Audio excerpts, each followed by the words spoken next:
Baik, adik-adik mahasiswa, mari kita mulai perkuliahan kelima. Ini perkuliahan kelima. Pada malam hari ini kita awali dengan menyampaikan Pangan Stungkare. Om Swastiastu. Assalamualaikum warahmatullahi wabarakatuh. Salam sejahtera untuk kita semua. Salam Namo Buddhaya. Baik, adik mahasiswa semuanya, pada perkuliahan malam hari ini, perkuliahan mata kuliah manajemen proyek pembangunan, Pak Agus akan berbicara atau melanjutkan tema sebelumnya, materi sebelumnya. Jadi sebentar Pak Agus berbicara tentang penambahan rencana proyek, kemudian khusus yang pertemuan kelima itu bicara tentang bagaimana menyusun analisa biaya yang kaitannya tentunya dengan manajemen proyek pada institusi publik. Itu namanya harga perkiraan sendiri. Nah, ini yang perlu Anda cermati semua. Jadi Pak Agus bukakan screen-nya dulu.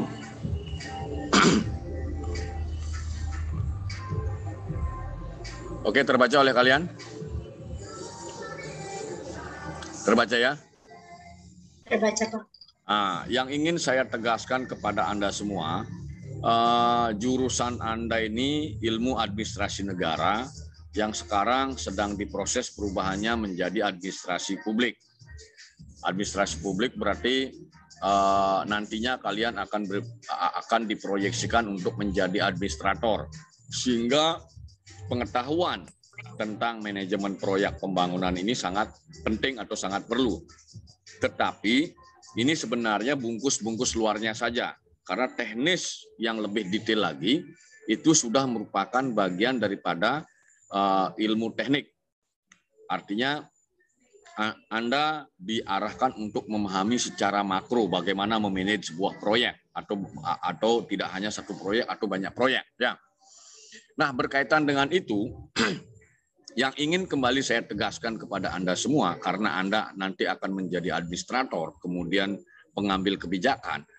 Jadi ketika berbicara proyek, saya tegaskan kembali kepada Anda semua, bahwa referensi utamanya itu adalah bagaimana rencana pembangunan jangka panjang, bagaimana rencana pembangunan jangka menengah, kemudian rencana pembangunan jangka menengah yang kisaran waktunya itu 5 tahun, di breakdown dalam bentuk rencana tahunan selama 5 tahun. Nah, itu esensinya kenapa kalian harus memahami manajemen proyek. Nah, di dalam institusi publik itu ada namanya belanja modal. Nah, belanja modal ini bisa saja dia itu berkaitan dengan pengadaan infrastruktur maupun bukan infrastruktur. Bahasa regulasinya itu namanya pengadaan barang dan jasa. Bisa dipahami? Bisa dipahami? Nah, itu konseptualnya seperti itu, kenapa Anda harus memahami manajemen proyek pembangunan. Kemudian, secara konseptual, tetapi secara, secara regulasi, yang perlu Anda pahami bahwa dari tahun ke tahun terjadi perubahan-perubahan regulasi yang berkaitan dengan proyek, manajemen proyek di Indonesia, untuk studi di Indonesia. Nah, itu yang perlu Anda cermati. Jadi pada 20 tahun yang lalu regulasi proyeknya mungkin seperti apa? Modelnya mungkin seperti model A. Regulasi proyek pada 5 tahun yang lalu mungkin seperti model B. Nah, regulasi proyek sekarang yang di era kekinian ini rujukannya kalau bicara studi di Indonesia itu menggunakan rujukan Perpres 16/2018 yang sudah diubah kalau tidak salah dengan Perpres 12 tahun 2021. Nah, di sini ada rule yang harus Anda patuhi. Ada aturan-aturan yang tidak hanya berbicara konseptual, tetapi regulasinya seperti apa. Jadi inilah pakem yang harus Anda taati ketika Anda menjadi pegawai atau aparatur pemerintah. Bisa dipahami? Bisa dipahami adik-adik mahasiswa? Nah, itu. Jadi tidak boleh perencanaan proyek Anda, kemudian eksekusi proyek Anda atau implementasinya itu melanggar ketentuan yang sudah menjadi regulasi di tempat kita. Mungkin di Malaysia juga ada regulasinya, di Singapura juga mungkin ada regulasinya, di Australia juga mungkin ada regulasinya. Nah, itulah sebenarnya kenapa Anda diajarkan mata kuliah manajemen proyek pembangunan ini. Bisa dipahami? Bisa dipahami? Oke. Nah, itu kemarin kita berbicara tentang perencanaan proyek yang sudah saya sampaikan tadi, ilustrasinya seperti itu. Kemudian bagaimana ketika kita akan melakukan penambahan rencana proyek. Nah, ketika kita akan melakukan penambahan proyek, tentunya kita sebagaimana yang saya katakan tadi, kita tidak hanya menggunakan referensi konseptual untuk kasus Indonesia. Jadi harus ada panduan. Artinya kita harus mentaati apa yang menjadi regulasi di tempat kita. Sehingga apa yang dilakukan dalam tahapan perubahan rencana proyek itu tidak bertentangan dengan regulasi yang ada. Karena kalau bertentangan, ini ketika dilakukan pemeriksaan oleh aparat yang mempunyai kewenangan pemeriksaan, baik itu advokasi maupun penindakan, itu akan menjadi temuan. Bisa dipahami? Bisa dipahami? Bisa, nah, Pak. Itu yang perlu Anda stressing semua. Ya. Kemudian ketika kita berbicara penambahan rencana proyek, sebagaimana slide yang ada, jadi di laptop Anda sudah kelihatan atau di handphone Anda. Jadi ada beberapa pendekatan yang perlu Anda cermati ketika akan melakukan penambahan rencana proyek. Pertama, mendefinisikan pendekatan proyek. Jadi apakah proyek itu sudah ada ketika berbicara penambahan proyek, dipastikan bahwa proyek itu memang merupakan bagian daripada dokumen perencanaan sebelumnya. Atau proyek itu memang sudah tertuang di dalam dokumen resmi yang sudah disepakati bersama. Karena itu namanya regulasi resmi atau regulasi bahasanya. Jadi ada pijakan dasar hukum yang menjadi pedoman Anda untuk melakukan penambahan proyek. Bisa dipahami? Bisa dipahami? Bisa, Pak. Jadi dasar hukum untuk melakukan penambahan proyek harus ada. Jangan sampai tidak ada. Karena rule of the game-nya seperti itu di tempat kita. Ini kita bicara institusi publik. Beda halnya dengan swasta. Ya. Kemudian yang kedua, pendekatan yang kedua, 4.2, menentukan sumber daya yang diperlukan. Misalnya contohnya misalnya kita ambil proyek Mandalika di Lombok misalnya. Kita ambil studi kasus di Lombok. Ketika master plan Mandalika itu sudah ditetapkan, kemudian dia sudah menjadi sirkuit, kemudian di tengah jalan ada rencana untuk melakukan penambahan. Misalnya akan melakukan penambahan tempat misalnya tempat tidur atletnya misalnya. Dibuat secara permanen, tidak bahasa kemarin itu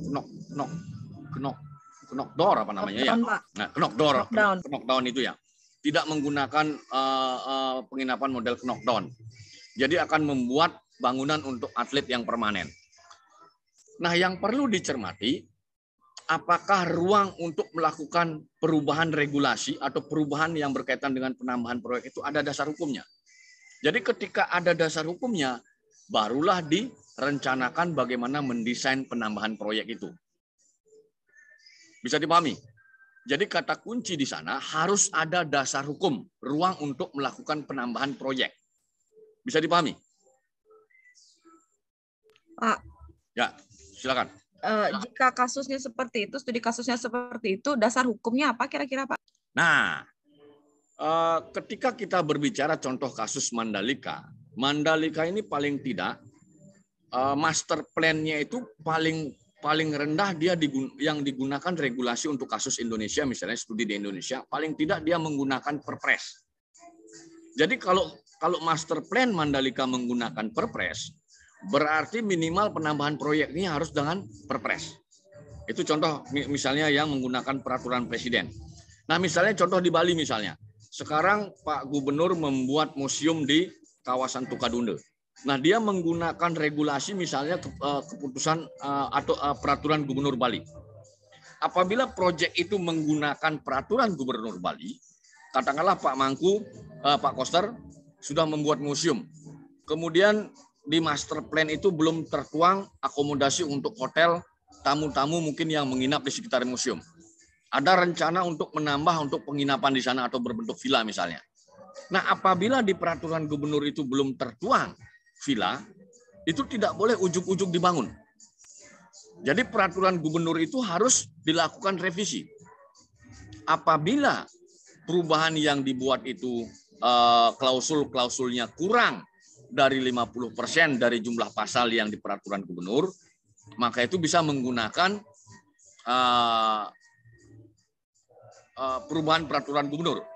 Tetapi apabila pasal-pasal yang diubah itu banyak, lebih dari 50%, berarti peraturan gubernur itu harus diganti. Jadi dibuatkan peraturan gubernur yang baru sebagai pengganti peraturan gubernur yang lama. Bisa dipahami?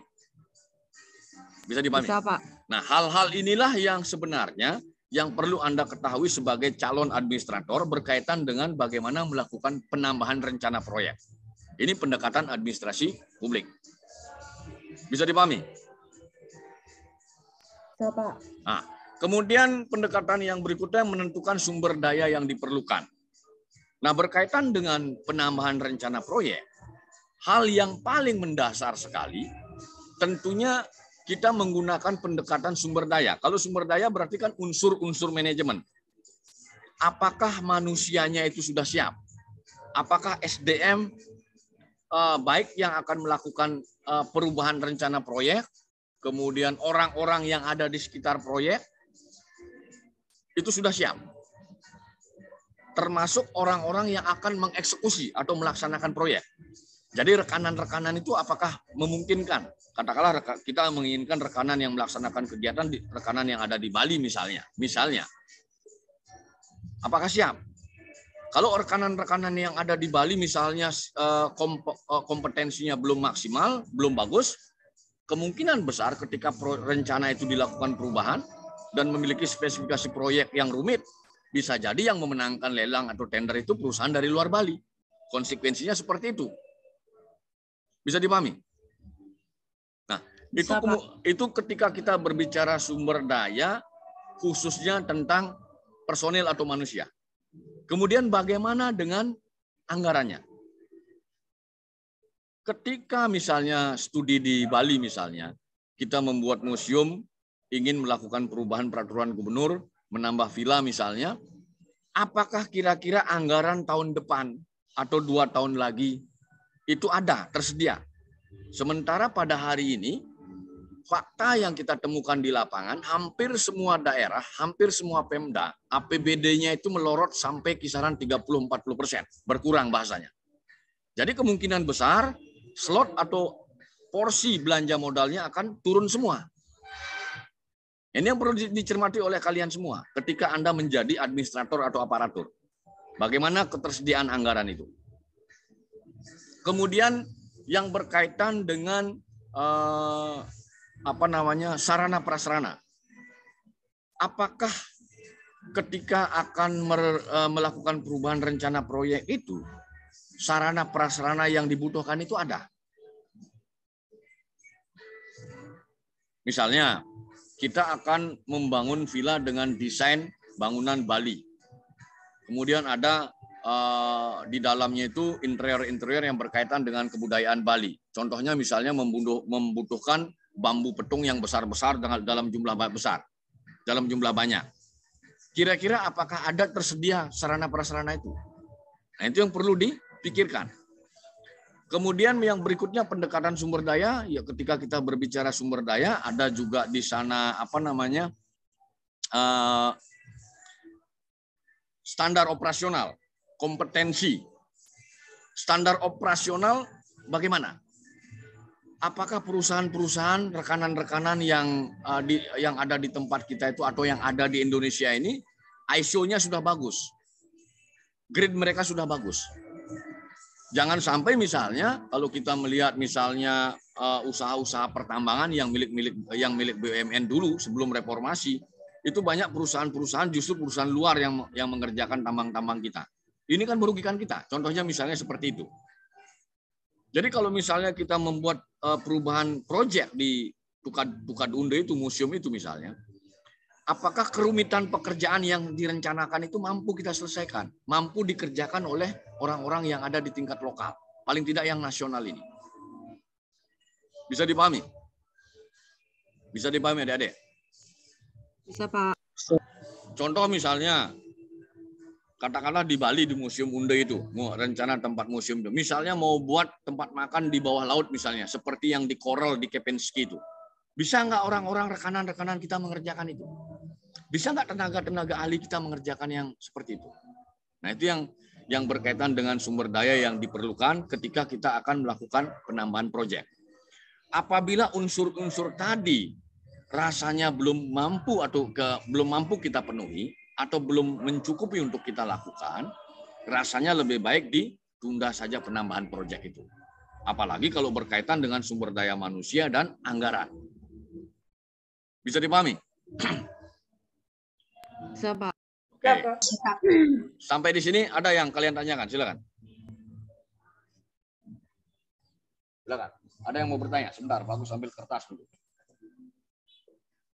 Pak, mungkin dari saya, Pak. Ya, silakan. Namamu siapa? Tunggu sebentar, saya ambil pulpen dulu. Tunggu sebentar, saya ambil pulpen. Namamu siapa? Namamu mahasiswa? Widi Wibawa Dana, Pak. Ya, Widi. Widi, ya silakan Widi. Widi rajin Widi. Ya. Tadi kan Bapak sempat menyinggung belanja modal itu, Pak. Ya. Kebetulan kantor saya kan ada proyek, Pak, itu kayak buat wisata di Petang. Itu mereka kantor saya itu menyewa lahan petani itu kalau nggak salah 10 hektaran itu tuh untuk dibuat pariwisata berbasis pertanian gitu, Pak. Nah, terus? Itu kan tentu di sana nih ada tanaman kopi, terus jeruk, tentang perkebunan lah, Pak, tanaman perkebunan. Ya. Nah, di sana kan tentu butuh perawatan, Pak. Di sana juga ada belanja modal. Ya. Seperti halnya hand grinder, apa namanya tuh? Mesin potong dahan, mesin potong rumput, dan lain sebagainya, Pak. Kalau misalnya nanti, itu kan di kode rekening belanja modal, Pak, dipakai untuk di sekarang. Kalau misalnya nanti selesai disewa, terus nanti kita ingin menghibahkan itu ke masyarakat, pemilik lahan, itu bagaimana sebenarnya sistem mekanisme administrasinya? Oh, ingin dihibahkan gitu ya? Ya, Pak, dari belanja modal. Oke.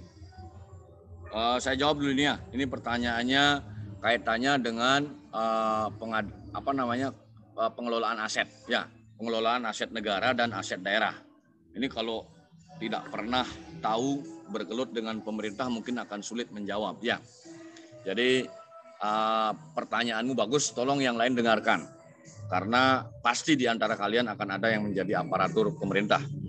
Nah, ketika kita berbicara lahan petani disewa oleh perangkat daerah, berarti kan kemungkinan ini kalau bicara kopi berarti dinas perkebunan atau pertanian, kan begitu Widya?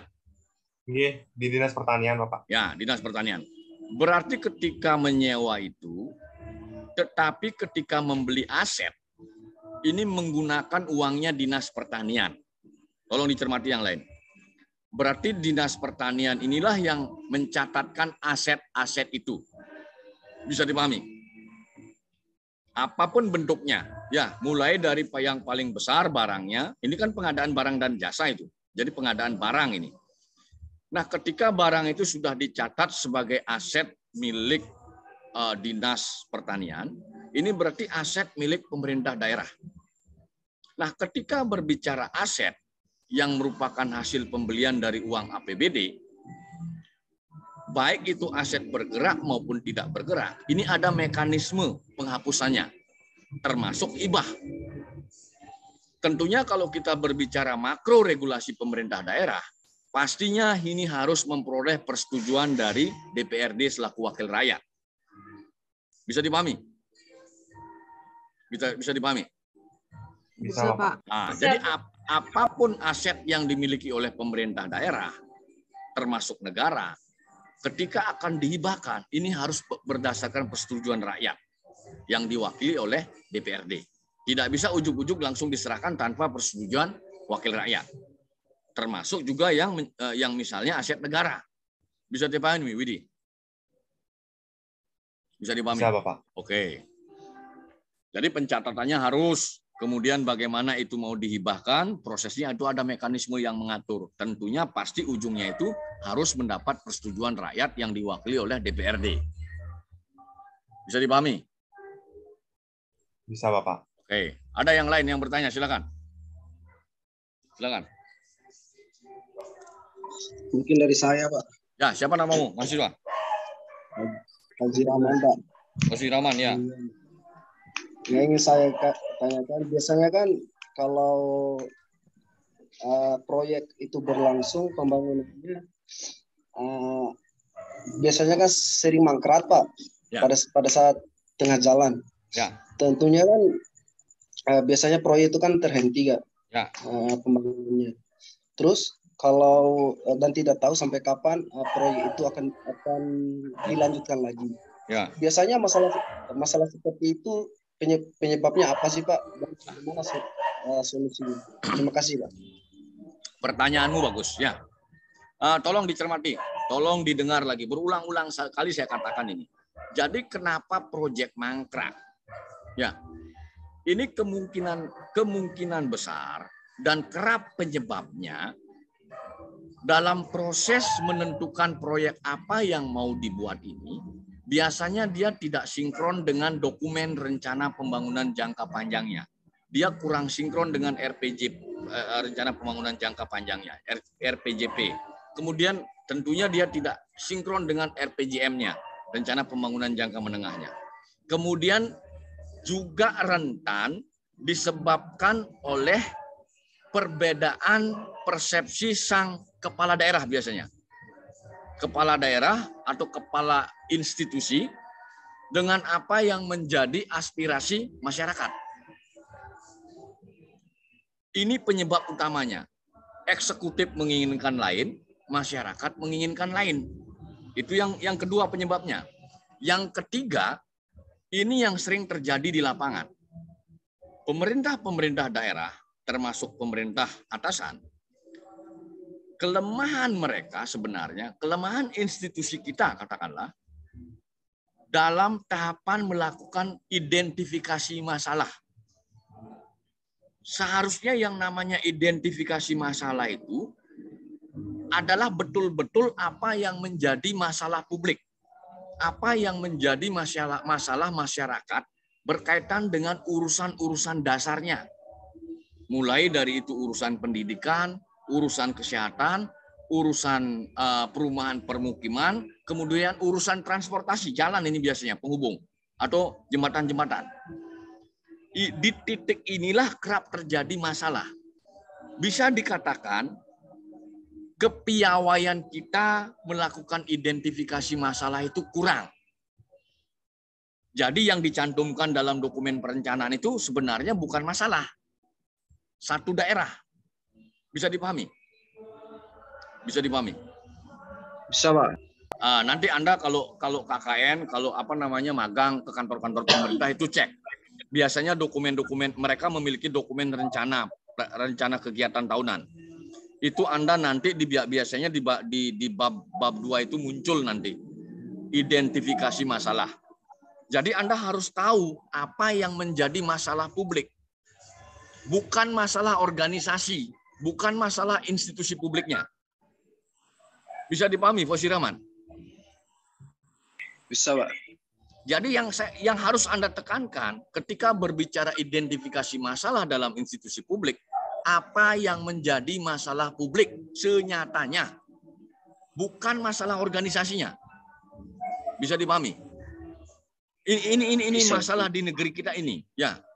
Karena kerap aparat kita itu ketika mengisi belangko isian itu atau dokumen itu, yang diketik atau ditulis itu masalah organisasinya. Kenapa demikian? Karena nanti jawabannya itu adalah kegiatan yang berkaitan dengan belanja institusi atau organisasinya itu untuk organisasinya, bukan untuk publik.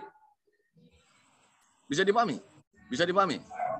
Bisa. Nah, apalagi seandainya ada oknum katakanlah kepala daerah yang ingin mengembalikan modal pilkada itu, membuat proyek tanpa menggunakan feasibility study.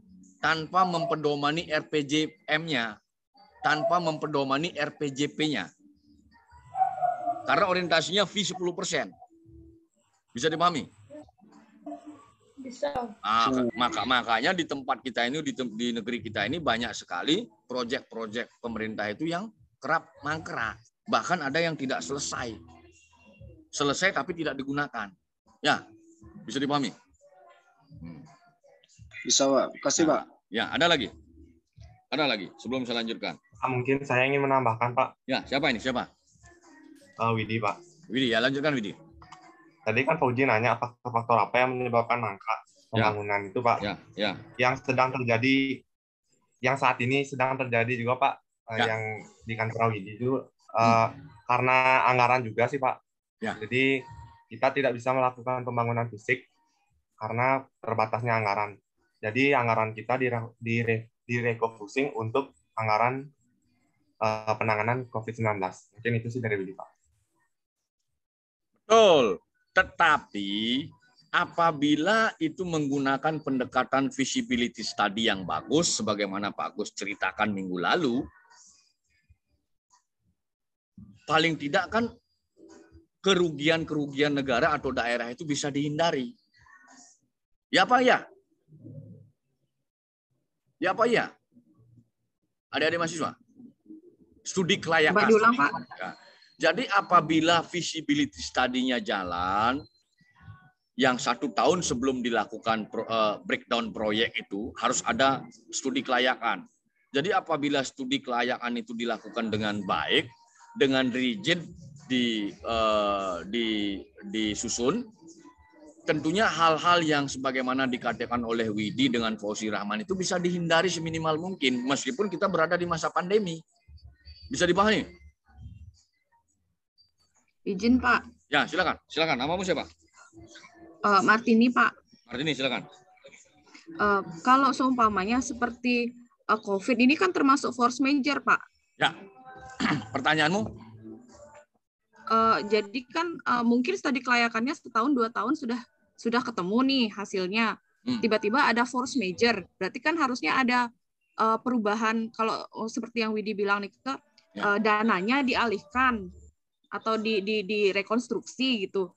Jadinya kan ada kemungkinan juga proyeknya nggak bisa jalan, gitu, Pak. Persis, benar. Jadi kalau kita ambil kasus misalnya COVID ini kalau nggak salah mulai 2019 ya COVID ya, 2019. 2020 Bapak, bulan 2020. Maret. 2020. Oh saya ya 2020 COVID-nya Maretnya. Jadi ketika kita membuat feasibility study tahun 2019 misalnya, untuk eksekusi proyek 2020.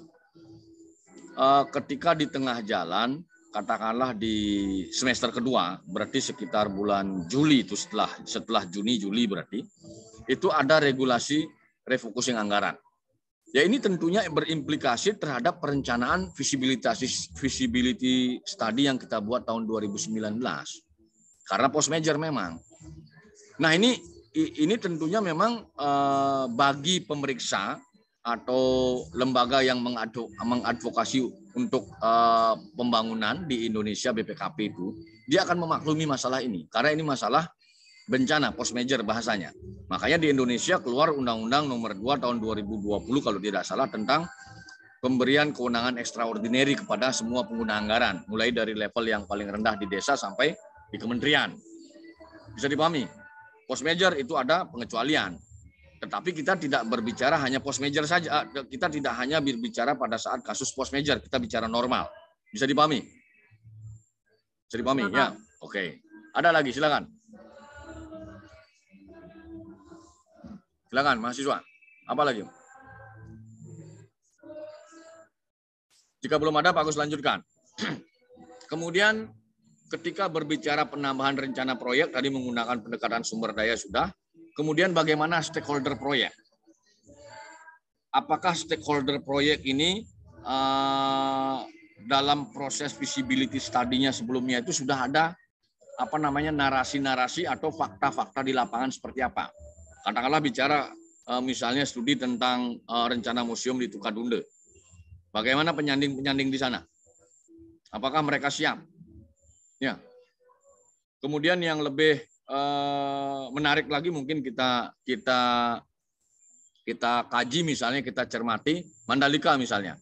Anda dengar di Mandalika itu tidak semua masyarakat yang ada di kawasan itu menerima Mandalika. Ada satu kelompok, bahkan itu mungkin bahasanya kalau di Bali itu tempek, mungkin lebih kecil daripada dusun. Mereka sampai dengan hari ini masih berada di tengah kawasan. Karena tidak mau, artinya mereka sebagai stakeholder belum menerima ganti rugi, entah alasannya apa. Mungkin karena taktik atau strategi mereka yang tanda kutip mungkin minta ganti rugi lebih besar dibandingkan tetangga-tetangga warga-warga yang lain, kan bisa saja. Ya. Nah, ini perlu juga dicermati bagaimana stakeholder yang ada di sekitar proyek itu. Dan sampai dengan hari ini, pada saat pelaksanaan MotoGP kemarin di Lombok Tengah itu, masih ada itu kelompok masyarakat yang ada di tengah sirkuit itu. Tapi saya punya keyakinan pribadi, nanti ketika nilai ganti ruginya dinaikkan lagi oleh BUMN kita itu, mungkin mereka mau. Ya, ini catatan-catatan kritis dalam artian tanda kutip. Itu yang berkaitan dengan bagaimana kita mencermati stakeholder dalam suatu proyek yang akan kita tambah perencanaannya. Bisa dipahami? Bisa dipahami. Dan perlu kalian hati-hati ketika kalian menjadi pejabat publik atau administrator. Jangan pikir orang Indonesia ini tidak pintar. Jadi mereka sebenarnya pintar mereka. Coba Anda cermati, mungkin baca-baca di media mainstream, misalnya berkaitan dengan proyek-proyek yang ditengarai oleh masyarakat banyak anggarannya atau banyak duitnya. Misalnya proyek pembangunan tower misalnya. Itu hampir di seluruh pelosok Bali ini orang Bali sudah tahu kalau tower itu penyandingnya dapat uang. Proyek-proyek tower seluler itu. Ya. Ini fakta yang terjadi di lapangan. Jadi ketika ada nilai-nilai nominal yang tidak sedikit di sana, stakeholder itu biasanya akalnya banyak juga itu loh. Sehingga ini sebenarnya ketika ini masuk konteks negatif, ini bisa dikatakan sebagai sebuah hambatan untuk merealisasikan sebuah proyek. Ini yang perlu kalian cermati semua ketika Anda menjadi pejabat publik. Bisa dipahami? Bisa, Bapak. Oke. Ada, sampai di sini ada yang ingin ditanyakan, silakan. Stakeholder proyek. Belum? Nah, misalnya kalau kasus misalnya studi lagi wacana jalan tol di Bali. Wah, ini perusahaan yang diberikan kewenangan untuk melakukan advokasi jalan tol di Bali ini betul-betul lelah sekali, capek sekali. Dari ruas, mulai dari ujung barat Pulau Bali itu dia melakukan advokasi, sosialisasi kepada masyarakat. Yang notabene mereka merupakan stakeholder dari proyek jalan tol itu. Hari ini kalau tidak salah di Kabupaten Jembrana ada beberapa titik yang mereka belum sepakat. Ya. Ini mungkin sama dengan kasus yang perkampungan yang ada di tengah Mandalika. Tolong yang speakernya hidup dimatikan. Ya, ini penting. Kemudian di daerah Tabanan juga kalau tidak salah ada titik yang belum bersepakat juga. Ya. Jadi unsur stakeholder berkaitan dengan proyek, baik itu perencanaan, perubahan rencana maupun realisasi proyek, ini sangat penting sekali. Jadi harus betul-betul dipastikan tuntas urusan dengan stakeholder ini. Kata kuncinya demikian. Bisa dipahami? Bisa, Pak. Bisa, Pak. Sampai di sini ada dari kalian yang ingin bertanya, silakan.